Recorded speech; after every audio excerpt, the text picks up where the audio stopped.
Hello students, welcome back to my channel. This is Sonia Jain. तो बेटा आज हम करेंगे डीओई से आई हुई वर्कशीट नंबर 23 क्लास 6 के लिए। सब्जेक्ट इंग्लिश है। डेट है इसकी 16 दिसंबर। तो आज हम पढ़ेंगे फेयर प्ले। ठीक है, फेयर प्ले हम पहले भी पढ़ा है एक पार्ट, आज इसका कंटिन्यूशन में है। तो चलिए करते हैं। Fun fact: do you know in a village elderly and wise people are chosen by local community to settle fights between individuals and villages?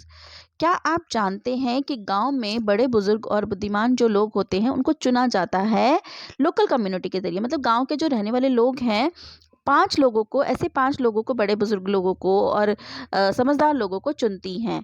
वो क्या करती हैं, वो जो चुने जाते हैं, जैसे कि यहाँ पे देख रहे हो आप 5 लोग बैठे हुए हैं। ठीक है ना, 1 2 3 4 5। ठीक है, ये 5 लोग चुने गए हैं। किसके जरिए?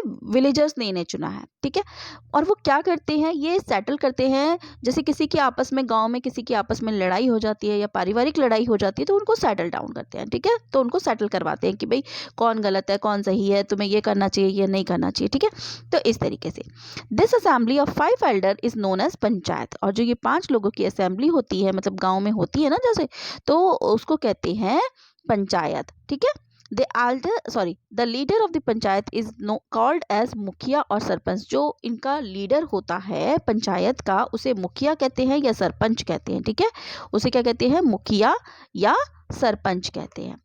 Now let us do a recap of your previous worksheet. अब इसका प्रीवियस वर्कशीट जो हमने पढ़ी थी उसके बारे में एक रिकैप कर लेते हैं, कि देख लेते हैं क्या पढ़ा था हमने। अब हमें उसमें क्या करना है, यहाँ हमने स्टोरी पढ़ी थी कुछ, उसके अकॉर्डिंग यहाँ पे कॉलम्स दिए हुए हैं। ठीक है, कॉलम ए और कॉलम बी, और उसको मैच करना है। जुम्मन एंड अलगू। जुम्मन और अलगू क्या थे? बहुत अच्छे फ्रेंड्स थे। Jumman and Algu were good friends. Jumman's old aunt. Jumman की एक बूढ़ी आंट थी जिन्होंने क्या किया था, अपनी प्रॉपर्टी जुम्मन के नाम कर दी थी। ठीक है, किस बिहाफ पे नाम की थी? कि वो उसकी देखभाल करेगा। जुम्मन ने ये कहा था कि मैं आपकी देखभाल करूंगा, और जुम्मन के बदले में वो उनकी क्या करेगा, मतलब बदले में उनकी, जो जुम्मन की आंट है, उन्होंने उसकी वो प्रॉपर्टी अपनी दे दी थी। After a couple of year, कुछ सालों बाद क्या हुआ था? कुछ सालों बाद? The Jumman and his family were tired of old aunt. Jumman और उसकी फैमिली अपने आंट से दुखी हो गए थे। जुम्मन्स वाइफ ग्रज्ड इवन। जुम्मन की जो वाइफ है वो छोटी छोटी बातों पे उनको ताने देती थी। ठीक है ना, तो क्या करती थी जुम्मन्स वाइफ ग्रज्ड, इसका ये हो जाएगा the little food that the old lady ate even every day. जो भी खाना खाती थी वो लेडी डेली, आंट जो जुम्मन की थी, उसको भी छोटी छोटी बातों पर ताना मारती थी। उसकी, किसकी वाइफ? जुम्मन की wife. Jumman's aunt swallowed. Jumman की आंट निगल लेती थी। क्या निगल लेती थी? The food with the insult for a few month. कुछ महीनों तक तो वो इस इंसल्ट को खाने की तरह निगल लेती थी। मतलब कि क्या था कि वो बात बात पे उसकी वाइफ, जुम्मन की वाइफ, ताने मारती थी, उसे जला भुना मतलब बहुत कुछ कहती थी।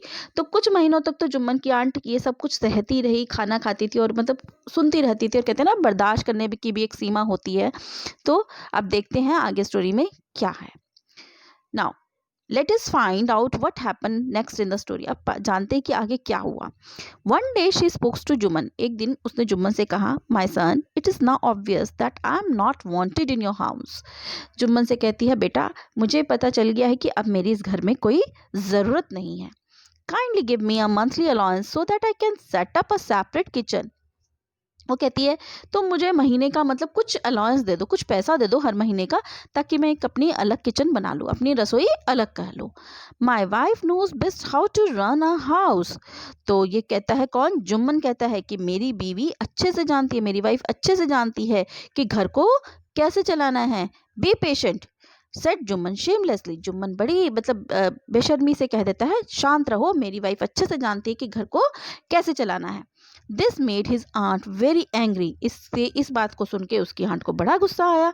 And she decided to take her cause to the village panchayat. और उसने डिसाइड कर लिया कि वो पंचायत में जाएगी।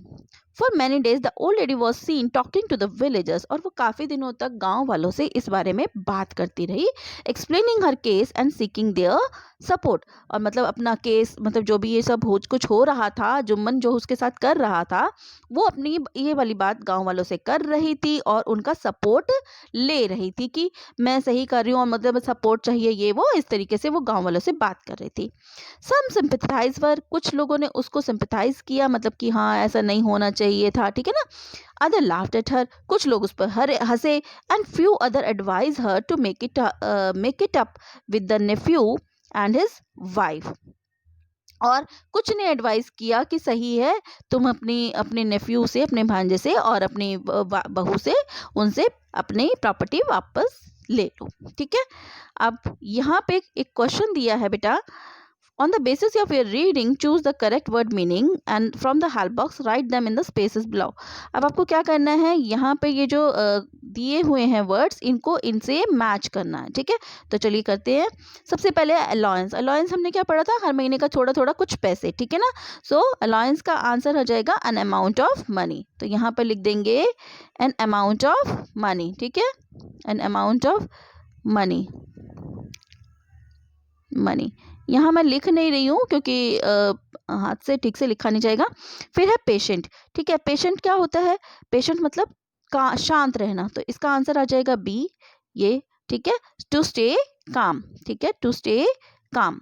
फिर है शेमलेसली, शेमलेसली क्या होता है, मतलब कि कुछ भी बुरा ना लगना, मतलब कुछ भी कह देना। तो not feeling bad about doing something bad, मतलब कि कुछ आपने गलत भी कर दिया और उसके बारे में आपने, मतलब आपको बुरा लग भी नहीं रहा, ठीक है। तो ये हो गया आपका सी का आंसर।